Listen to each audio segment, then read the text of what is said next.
Agoni e shpresa është libri i parë i Besnik Bardhi që është promovuar kohë më parë në Bibliotekën Kombëtare dhe Universitare të Kosovës. Në këtë libër të ndarë në 3 kapituj përfshihen fakte e përjetime që mbështeten në burime autentike të ngjarjeve historike shqiptare.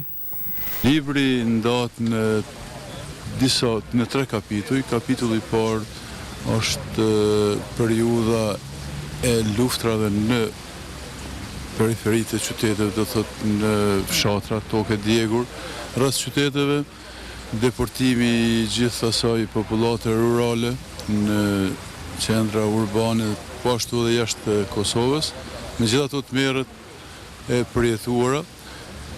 Pastaj vjen koha e luftës, do thotë bombardimeve nga avionet e Aleancës Veriatlantike, me gjithë ato tmerret dhe katrahurat që i përjetoi populli shqiptar në Kosovë. Është interesant edhe përshkrimi i hyrjes së KFOR-it në qytetin e Gjakovës. Fillimisht vjen një gazetar i njohur, reporter i luftës i quajtur David Shetter, i cili, siç e përshkruar në raportin e vet të Sky News-it, thotë për një moment ndodhëm në tokën e askujt, sepse për Gjakovën nuk kishin asnjë informacion.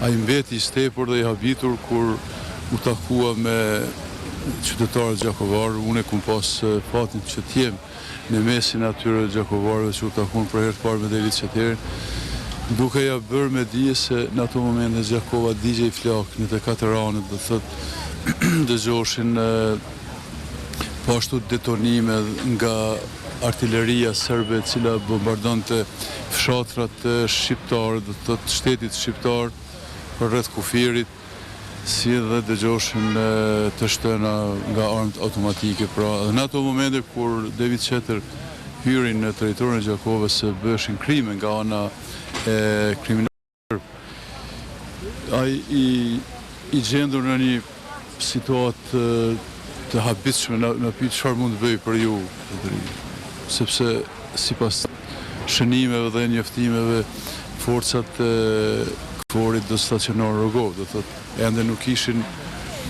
përgatitur që të futeshin në qytetin e Gjakovës.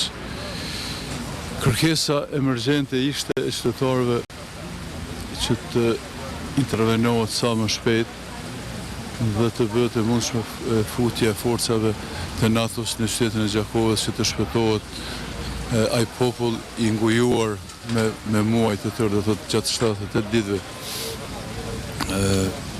Një punë të tillë edhe kreu zoti Shetter, ktheu makinën dhe në të kthyer muar edhe një vajzë të re e cila ndodhe aty pranë tij, Kaltrina Cana quhet, dhe u nisën në drejtim të Rogovës. Atje është takuar me generalin Mauro Del Vecchio, i paraqet kërkesat e qytetarëve të Gjakovës dhe për fat të mirë generali kuptoi mesazhin dhe vendosi që urgjentisht futet në qytetin e Gjakovës.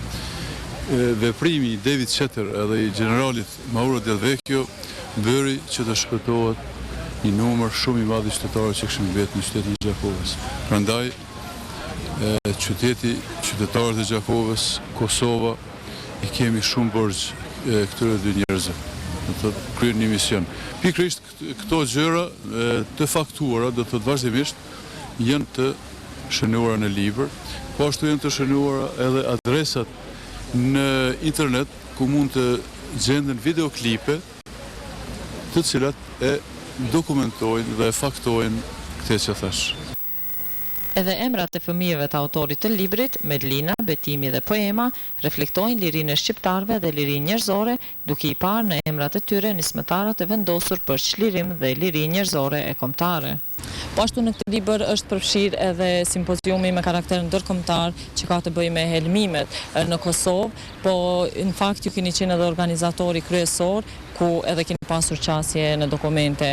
Si është sjellë gjitha kjo në këtë libër? Siç është i njoftuar opinioni, sepse ky popull ka përjetuar shumë tragjedi, mirë po filloi me helmimet e vitit 1990 nga pushteti okupator serb. Kjo ishte uvertyra asaj çka do të ndodhte më pastaj. Helmimi i rinisë shqiptare në vitin 1990 ishte paralajmërim ugurzi për atë se çka do t'i ndodhte këtij populli më vonë.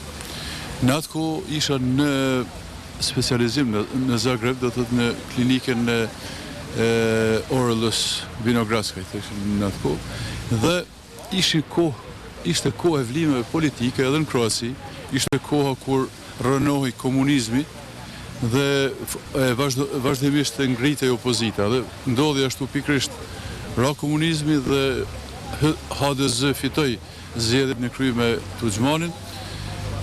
Po ashtu ne një grup i aktivistëve shqiptarë kishim duart më të lira që të veprojmë, sepse Kishte qasje edhe në dokumente sigurisht që kanë qenë.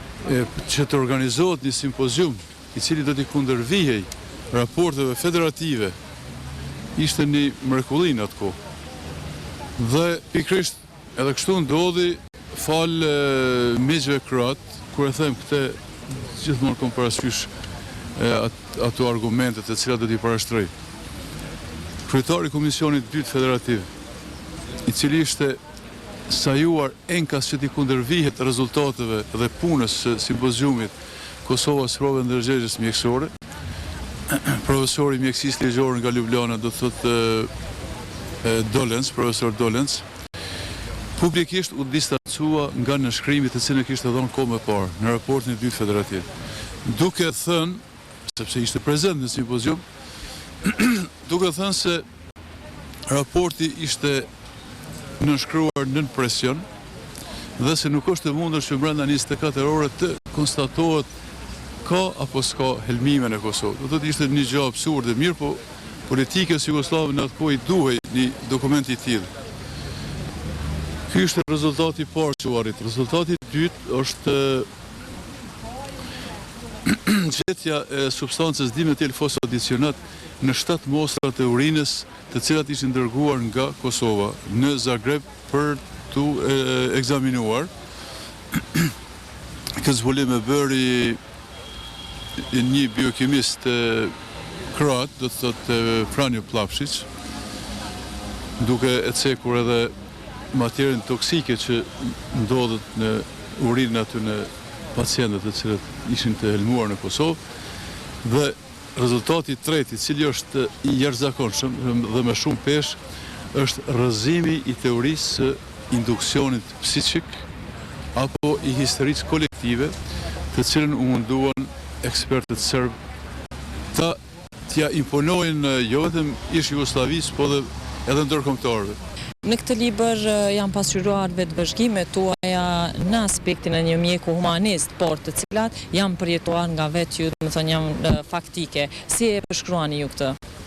Kum pasur fatin që t'jem në kuadrë të disa institucioneve të atëhershme, të cilat kishin të bëjnë me veprimtari atdetare, dhe do të thotë janë informacionet dorës parë, nuk janë informacionet të cilat janë bartë prej dikujt, mirë janë prej dorës parë, dhe për shembull dokumentacioni që ka të bëjë me helmimet në Zagreb është dokumentacion të cilin e kam ruajtur me xhelozi edhe gjatë luftës së përgjithshme në Gjakov.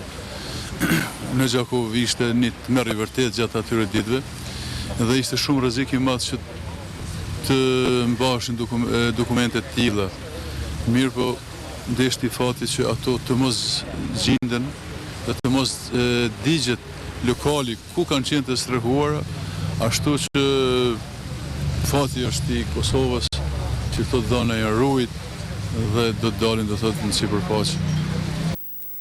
Besnik Bardi merret vazhdimisht me shkrime publicistike, tema e së cilave janë rrjedhat aktuale politike, ndërkaq pasioni i tij është fotografia dhe kamera filmike.